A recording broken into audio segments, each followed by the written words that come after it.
as Awesome. well. So thank you, first of all, to my friend Bekah for joining me today. Most of you, obviously, if you're here, this is on my wall this time, you know who I am. I'm Andy Kennedy. My business is Inner Self Lightworks. And for the last almost 9 years now, I have taught manifesting with synchronicity with a 2-year gap in the middle. It's a book. It's a course based on a fabulous book called The Celestine Prophecy, which most of you have probably read in the 90s or sooner. I actually have met a couple of people that have read it recently for the first time, but it has been around a long time, over, I guess that would be 25 years now. And it was such a, yeah, it's timeless. It's a timeless book.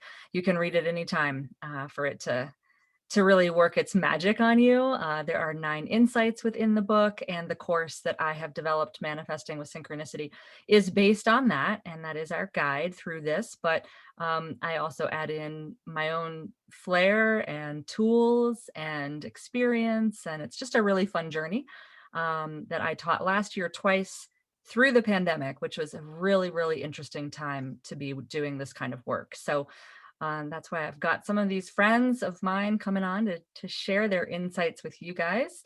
So Bekah and I go back to college together, and just her energy is infectious. She is a super smart woman, making change in the world as well on a global scale. So I love you, girl, and thanks for being here with me today. So first question, when did you take Manifesting with Synchronicity, which I mentioned, but you can mention kind of how that fits in this whole pandemic for you. And then when you signed up for it, what were you hoping to achieve? So it was your last one. So October, November this last year in 2020.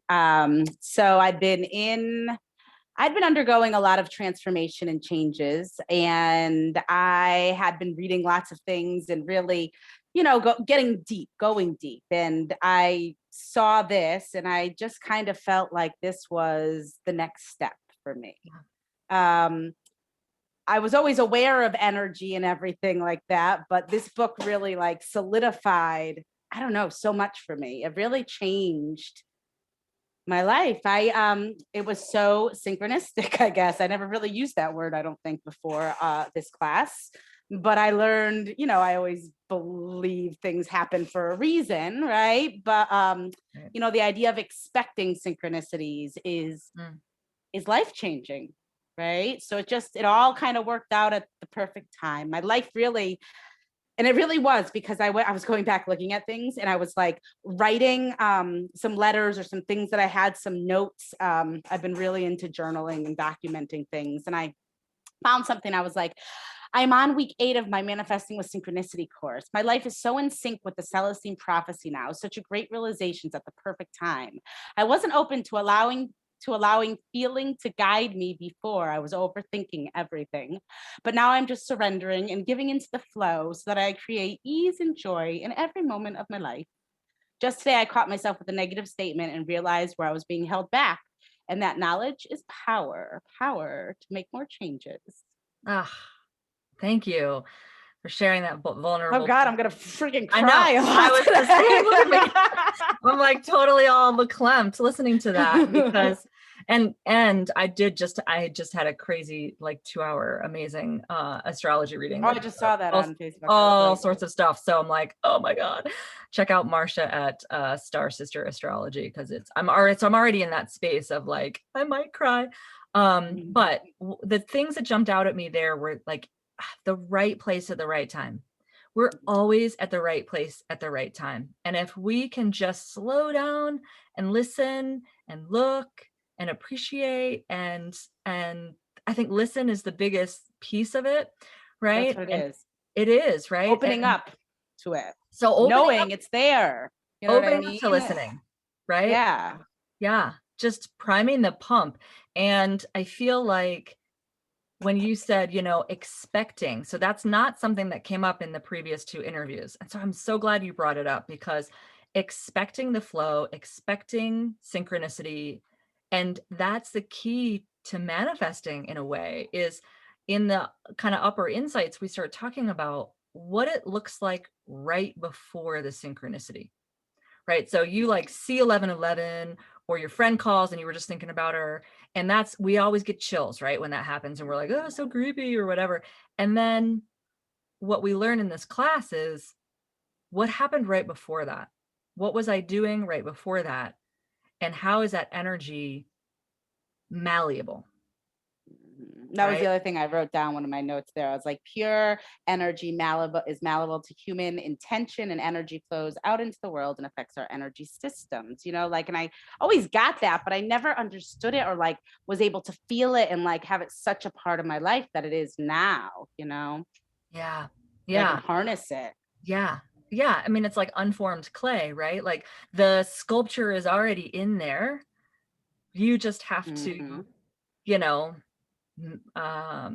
manipulate it, but not in the Hmm. negative sense of manipulation like we Of think of control, manipulation of right? It's control. awareness of manipulating it Yeah, through totally. awareness. So Hmm. what were two of your biggest takeaways or tools that you learned from manifesting with synchronicity and you are still incorporating today?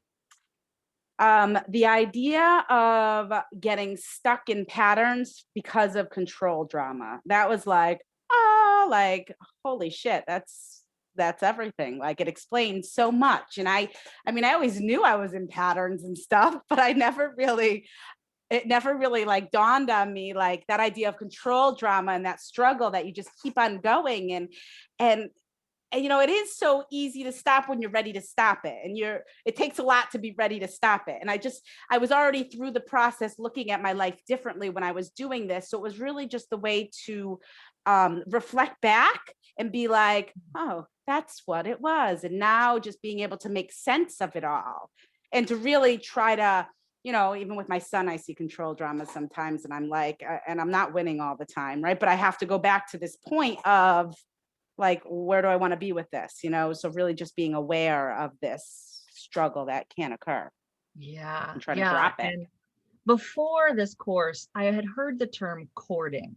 Like courting was something I learned a long time ago in Oregon. When someone courts to you, your And energies there's kind of like the lock in, uh-huh. your energies kind of lock in together.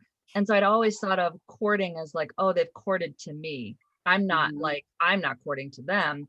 They've courted to me. And what this whole work teaches me is that, Hmm. the cord doesn't have any power if both people aren't pulling at either end. Hmm. So if Hmm. you can Totally. drop it, just put your hands up and go, I don't know why we're tugging at each other energetically.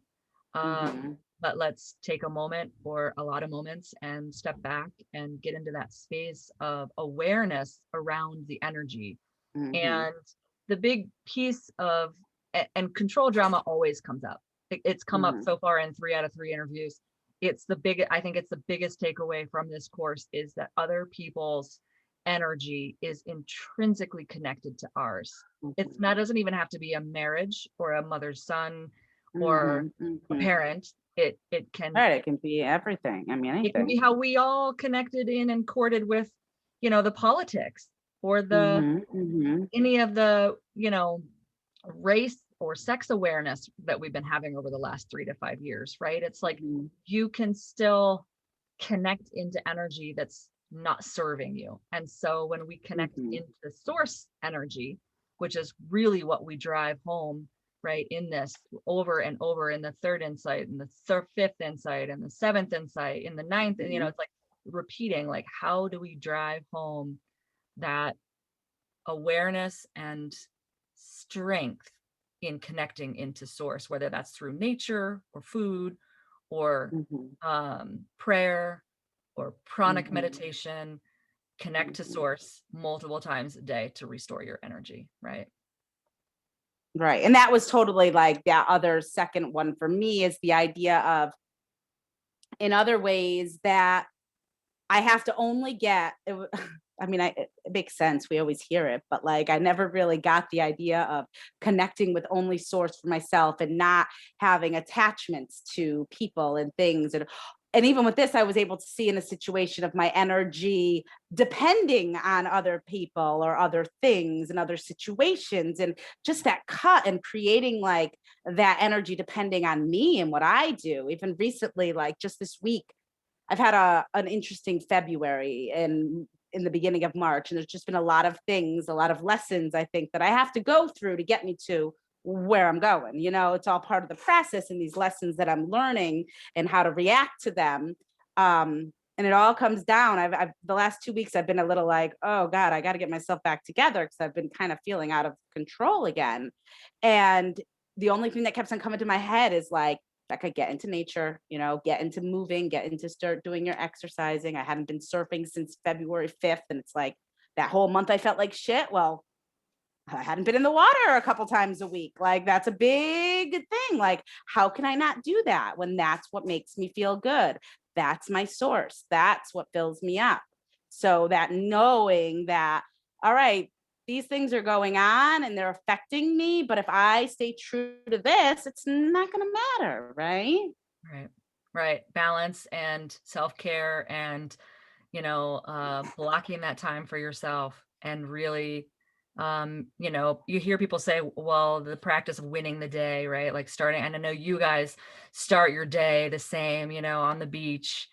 Becca's coming to us from Costa Rica. So, she's in that beautiful space all the time, but it doesn't matter. You could be in a city and still be able to connect into something that really feels like connecting to Mother Earth and the nature Mhm, and the plants and the animal kingdom and all of that that really uplift us. mhm. You can really go there in your mind even. You can get into your meditative space and go there in your mind, which we do a little bit as well in this course. So thank you for all of that.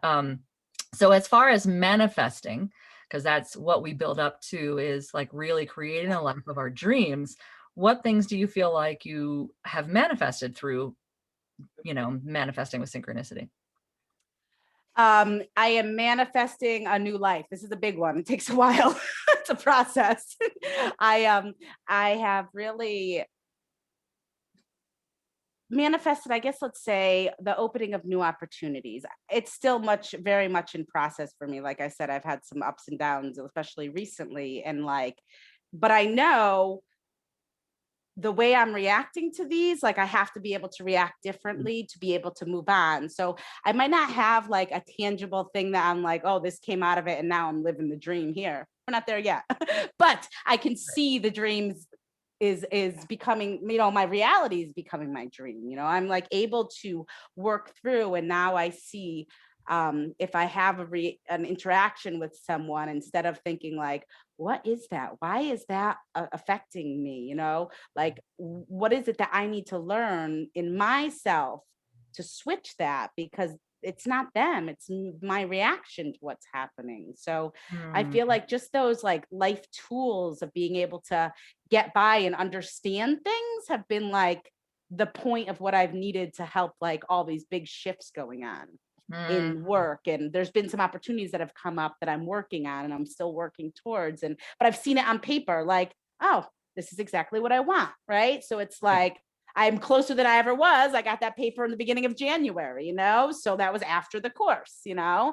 I'm not where I want to be on the paper yet, but it's a reality I can see, so it's really a process. Well, and for one, we always have to remember that it is a journey. It's not a Uh-huh. whatever it is for you.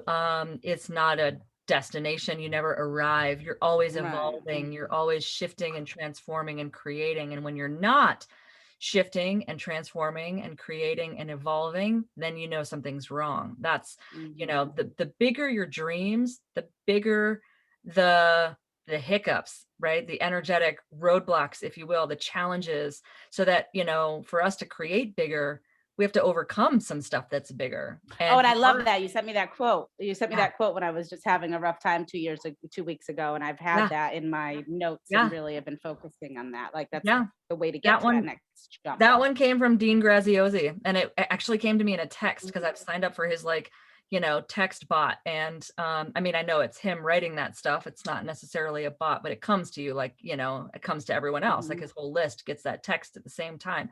And to me, that always is like, whoa, what happens when we all get that message at the same time and then ripple it out? Because I rippled it out to many people at the same time. And the other line that came up for me just weeks before, maybe days even before that, was that it's the reaction that holds you hostage. Mhm. So if you're reacting to something, know that you're in the trap, right? And it's time to step back out and go, wait, why is this upsetting me? Why am I triggered by this? Or if someone else is reacting to your truth, right? You speak your truth and it doesn't go so good for somebody. It's like step back, have some compassion for what it is, what part of their story is triggered by your bigness or your truth Mhm. or your honesty, reality. You can't make someone feel a certain way. So if you feel a Right. certain way, that's the emotional hostage Mhm. situation, Mhm. right? And to drop that and let that go. But I love all of that. The biggest thing I think that stood out for me, what you were just saying, was that it's a whole chrysalis of reinvention that you're going through, Mhm. and you don't see it when you're in it, right? You Yes. see it at the milestones, because you're never gonna see it at the end unless it's the end, but that's a long time from now for both of us. So, yeah, it's like just every now and then to take that moment of gratitude and go, "Wow, I'm not the same person that I was in October or January," and appreciate that. Or May of last year for all of us, right? We're not the same people that we were this time last year. And who is that? What kind of world are we intentionally creating together? Mhm. So, what kind of person would you recommend manifesting with synchronicity to? How would you help them make that leap to jump in? Um, I mean, I think it's valuable for everyone to read the Celestine Prophecy and do this kind of course. I'd always heard about the Celestine Prophecy, but I'd never read it before. This was my first time ever reading it when I read it last time. Um, and really, if you're really going through some kind of transformation, or you need some kind of change in your life, I mean, this is the perfect opportunity to have that group setting, to have that guidance, to have that motivation, right? To really get deeper in the practices. And, I've become pretty good at reading books and writing and, keeping all of my notes and going over them and reading them, because I'm committed to change and I know that's what it takes, but it's hard for a lot of people to keep that up. So taking a course like this is just such a great way. I mean, it did help jumpstart a lot for me and gave me a lot of realizations. So if you want any kind of Accountability, change, right? And if right? you want you're looking for any kind of improvement in life, right? Talk about those 1% improvement every day, or the tiny, Yeah. little habits. This is it, spend your time doing things that help ground you and connect you to yourself, because that's really all there is. Yeah. So true. And some of those little 1%, we talk about affirmations, we talk about well, I call them mirror words because I want you to write them somewhere so that you look at them Mhm. every day. So that's why I put them on the mirror here at my house. We talk about, we include, I should say, meditation. We Mhm. include I love the chakra meditation. It's one of my favorites yet still. I just did it last night because I was thinking, "Oh, I'm not feeling so grounded," and that is a great meditation. That's my favorite one so far, so That's awesome. Yeah. I use it a lot. Yeah. So meditations, many that I've written or that I, have collected along the way on my own journey. And we talk about better habits. So creating better habits little by little by little throughout. So every week, every insight comes with it. It's new habit, if you will. Mhm. So those little tools are the Right, to things. really implement it into your life, right? Ways that you're not just reading a book, but you're getting that, that practice too. Yeah. Awesome. Yeah. Well, so for those of you who are watching that any of this spoke to, know that you're watching this and seeing it synchronously, that is part of the magic of synchronicity, is that, This is you your know, sign. you tuned in at the right time, right? Yeah, this is your message. Don't take another hit over the head, right? So, yeah, you can kickstart this with the manifesting webinar that I've created, which is 3 keys to manifesting, that Bekah actually appears in. So thank you um, I have to for check that out still. I've been meaning to yeah. get to it. Well, you probably remember the question, Mhm. maybe you don't remember the space you were Can in. never watch it so much. Yes, I wanna. Yeah. Well, what's cool is that now you're seeing Bekah having come out the other end, and what you will Mhm. see in the webinar is Mhm. pre-manifesting with synchronicity. But thank you Mhm. again for allowing me to use that for public consumption. But yeah, you can check that out, and I'll put the link in this post as well. But again, if you're here right now, know it's the right time for you. Make that commitment to yourself. I've got a special running just until April 1st. So to entice people to jump in with us, and right, jump in the net will appear. So allow the universe to support you and help your transformation. So thank you, my dear. Anything else that you Awesome. wanted to add at the end? Um, no, nothing in particular. Oh, you know what I thought was really cool? One more thing I really loved. One of my favorite things was the questions about the family when we had to go deep, right? I took those and I talked to my sister and had a big discussion and stuff. So there were a lot of helpful things that you added into that were really helpful, that, helped us really dig Cool. deeper and understand, our past and clear some things too. So that was awesome. Yeah, thank you for So, mentioning that. I do like to pour all myself. right. So thank you for joining me today, Becca. I love you. And You're yeah, I'm welcome. so grateful Love you for you in too. my life, my dear. Bye. Have a